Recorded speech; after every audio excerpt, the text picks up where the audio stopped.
The Lord be with you. I'm Deacon Keith Fournier. Our first reading is taken from the book of the prophet Isaiah. About then, Hezekiah fell ill and was at the point of death.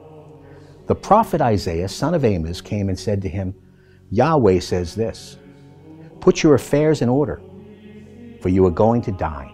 You will not live. Hezekiah turned his face to the wall and addressed this prayer to Yahweh.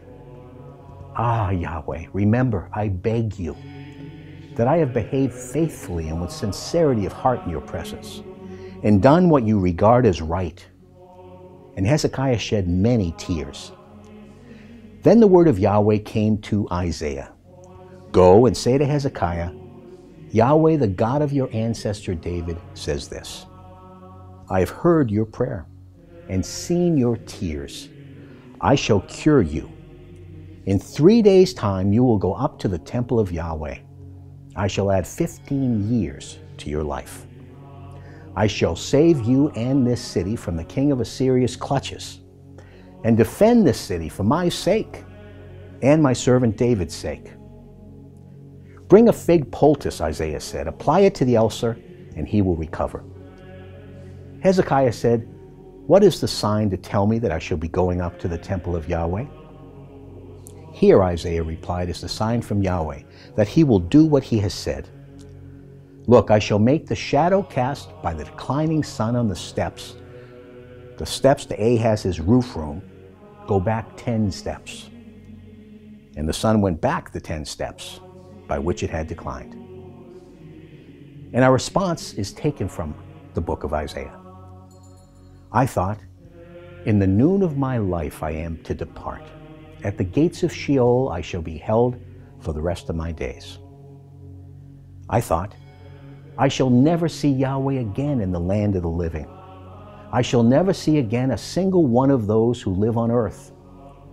My home has been pulled up and thrown away like a shepherd's tent. Like a weaver I have rolled up my life.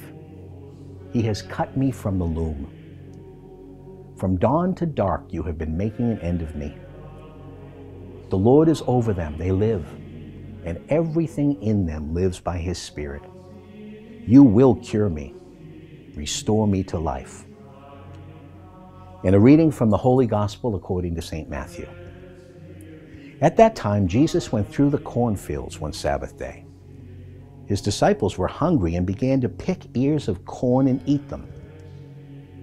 The Pharisees noticed it and said to him, look, your disciples are doing something that is forbidden on the Sabbath. But he said to them, have you not read what David did when he and his followers were hungry?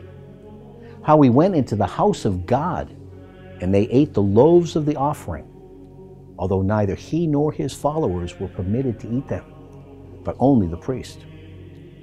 Or again, have you not read in the law that on the Sabbath day the temple priests break the Sabbath without committing any fault? Now here, I tell you, is something greater than the temple. And if you had understood the meaning of the words, mercy is what pleases me, not sacrifice, you would not have condemned the blameless. For the Son of Man is master of the Sabbath. The Gospel of the Lord.